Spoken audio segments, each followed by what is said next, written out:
And I said to the chairman and Barry, I felt I was ready 6 months ago. I felt I've learned a lot over the past year, all through my career. In fact, through many different managers, top managers who I've worked with. I'm not coming into this blind. I know what I've got to do, and I know what we will do. Was it difficult to hold yourself back in a way, because people like me and Swanee from the PT constantly asked you, do you want the job, do you want to take it, and of course you were diplomatic about it and said, I'm just going to get through the games first and then think about it, but was there part of you that wanted to come out and say, well look, I'm ready for this, I want it? Yeah, but I think it was just fair for me to tell the chairman first, really. No disrespect to you guys, and I think I've got a good affinity with us all, but I would rather speak to the chairman before I'd come out and publicly and say it. I think it was the right thing to do. So yeah, we're really pleased we got it sorted in the end. Grant, did it have much influence on the selection and other things with the previous two managers? Obviously, yeah. I mean, when you're the assistant manager, you can put your points of view across. I think you've seen the influence I've had in the games that I've been in charge. And I would class the Bradford game in that as well, because I took that whole week without the new manager having any input. So you know, that I have had that in those games, and I think you can only judge me for those ones that I was in charge. And is it the same with the retain list and the 8 players who are now coming into the last year of their contracts? Were you a factor in, say, Gabby going? Yeah, of course. We spoke about it. We spoke about that a week or so ago. There'll also be in the next few days a list come out of people on the transfer list that I've spoke about with the chairman and Barry as well. You know, I'm not here to mess around. I'm here to get this club into the championship. There's been too much negativity surrounding it for the last couple of years, and everybody needs to pull together now to get us out of it. Do you think you can buck the trend of managers that don't survive very long? I hope so. Yeah, of course. You know, I appreciate the trust that the chairman has given me. I'm here for the long term, and I'll make sure that happens. Thank you. Grant, well, the chairman's been saying words like reinvigorated happiness. You said you want to bring good times back.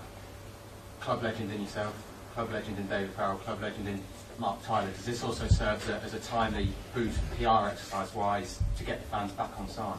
I don't think it's a PR exercise. I think if you look at any successful club in this league, you know, you just have to look at Millwall and Wigan this year. Their managers, their staff, they've all played for the club. It helped. It's just a massive help for you to get where you want to be. And that's just looking in this league. That's not getting into League 2 and the Championship. It's so important to have people who have that affinity for the club, the passion for the club. They know what it takes to get out of this league, and I think we've got that here. And the family key in the decision as well. I'm sure you've been talking it over with them. What does the wife think? She's really happy. Yeah, my mum and dad's happy. Everybody's really happy. They're wishing me all the best, and I can't wait to get started now. Do you know how many players you might be looking at bringing in, or is it all early days at the minute and that's all to be decided? Still early days. We're still talking to a few. We have identified the targets, 3 or 4 of them that we would like to bring in. Hopefully they can get done sooner rather than later, because we do travel to Portugal on the 27th. So ideally we could like to have as many in as possible before we travel. Darren, can I just ask you how crucial this appointment is for you, because you've said, haven't you, that if you don't win promotion next season you would consider selling up, and you've also said that you don't want to hire and fire managers. You're disappointed with the way it's not worked out with the last couple. So how big personally is this for you? Yeah, probably people would say it's a gamble. I think when you employ someone Grant's age, their first job in management, give them a good League 1 club, it's a gamble. But if I'm a gambling man, I'd definitely put my money on him. If I was to go down an alleyway and fight 20 people, I'd definitely want him next to me, more so than a few other people.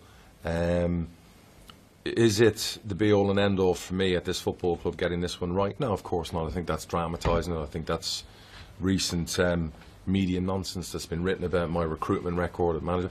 Look, I'm very, very good at spotting talent. Regardless of what people say about my recruitment record, I've recruited some very good managers. It might not have worked for them at Peterborough United, and that happens in football. Claudio Ranieri was at Chelsea. It didn't work for him there. didn't mean he wasn't a good manager, right? Worked for him when he went to Leicester. So it's horses for courses. I recruit good managers. What they do with that opportunity is down to them. That's not on me. All I can ever do as a chairman is basically, first of all, recruit, identify. Secondly, back them, give them the support. And I am a very supportive chairman. You know, you ask any manager who's worked for me, once they've got over the initial bitterness of being sacked, you know, did I support them, did I back them? The answer is yes. The figures, the statistics back that up. Every manager I've ever brought here has been able to bring in players. Grant will be no different. As regards to staff, it was no different. The first thing I said to him was, what do you want to do staff-wise? You want to do number 2? What else are we doing? What else needs fixed? He's already given ideas. We've made a few moves, some shrewd moves. There's going to be some nice changes over the next couple of weeks. You asked about the retained list. One, he wanted to intimate whether or not I was picking the retained list or not. So the bottom line is, let's get fair and honest, yeah? Let's just cut straight to the chase. That's exactly what that question was. So no, I sat with him last week after we agreed, and I said, right, players, names, what are we doing? That's why we waited on the retained list. Otherwise, it would have gone out straight away after the season had finished. So that's my job as chairman of the football club. I have the utmost confidence in my own ability, regardless of what other people think. Yes, 13th was a very disappointing average season for our football club, but it was one bad year in 8 years. Happens. It's life. We move on. We don't look back. And all I can do now is give this man as much support as I can. Barry will do the same. I have to say, Barry's been brilliant for me this year. I've had a horrible year in so many different respects, particularly with stuff away from the actual football side of the football club. And he's been nothing but absolutely phenomenal in support. Like you wouldn't believe. I could write another book on it. And he's kept me actually here, to be fair, and kept me up. And now Grant's going to take that on and push me. And I'll have to push myself and give him the backing. You know, Grant rang me after the Blackpool game, and I was in Vegas. And he said to me, what did you think of Hayden? And I said, yeah, I liked him. And he said, you know, I like him a lot. I've done a lot of analysis with Popey, our video analysis. He said, great competition for Michael next season. We need some strengthening in the back four. And it is an area we've looked at getting 2 or 3 very strong positions filled up in. And he said, I said, leave it with me. And I rang him that night. I was driving home, and I spoke to his agent, Leon, funny enough. He'll be in front of you and Barry on Monday morning at 9 a.m. He couldn't believe it. That's what I do as a chairman. You know, I might always agree with my manager's signings, you know, and we also bring our own signings to the club, the way we recruit as a team, but I always back a manager. It doesn't matter. You know what I mean? And that's your job. So we've got some good plans for the summer. It's not going to be easy. Nothing's ever easy. And when you're building a promotion campaign, a successful campaign, there's a lot of hard work and a lot of ball breaking goes into it before it starts. But we feel confident come August that our fans will feel reinvigorated. The pre-season games will show that. The standard of football Grant and the team will bring. I'm genuinely very excited about what they can do.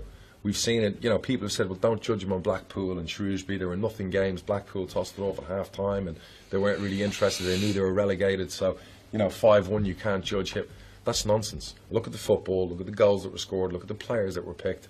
You try and tar him with the brush that he was a number 2 to previous managers. Look at some of the changes he made straight away in the 2 games. Does that say anything about the previous managers and the players they picked? He's his own man. So he'll do what he wants to do. He's a stubborn so-and-so. I'm sure we're going to have loads of rooks. But I like that when I work with Darren Ferguson. You know, I like working with that Irish or Scottish fiery temper type thing. I don't know whether it's in our genes, it's the way we are, but I think it's actually a healthy mix. And I think we're going to have a few rooks over the next few years, and I think it's going to be good for the club.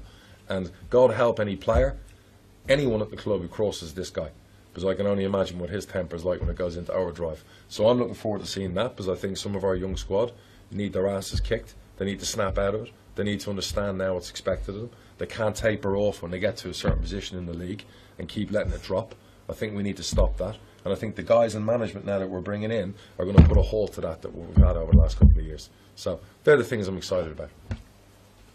Right, congratulations. Your chairman previously has said that the target is the title next season. Does that not put undue pressure on a rookie manager? No, I think listen, as I touched on before, pressure is something I've loved all through my career.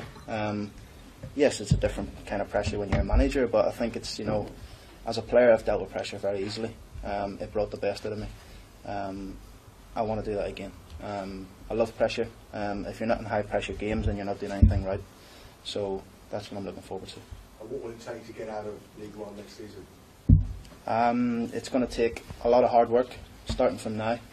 the right sort of people coming into the building to help what we've got, which we've got a young squad who, a lot of them probably, some of them their first year this year in League One.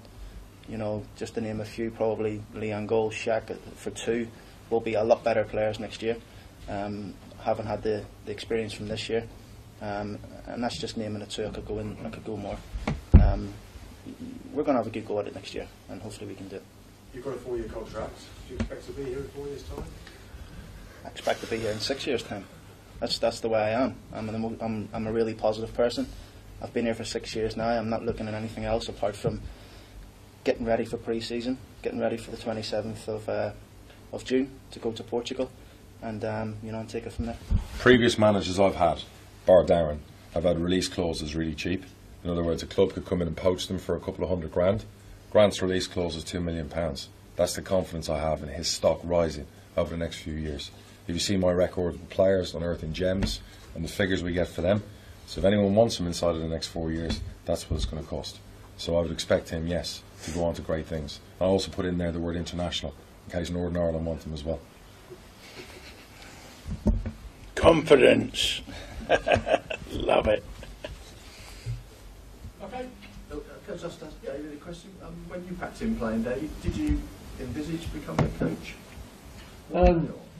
Not so much. No, it was in the back of my mind a little bit. I got into teaching for a while, but it was something that kind of you get the bug for it. Kind of accidentally went into it a little bit down the road at Boston United. But it's something you start and then you think, oh, I'm really enjoying this, and then you know you're back where you belong in football, on the field where you should be. By the way, you got to give Faz, credit for that 5-1 win. He was in Switzerland doing his licence for most of that time, really, before that game. Faz was in charge, weren't you? So there you go. You agreed not to get the manager's role, basically. I'm joking. Yeah.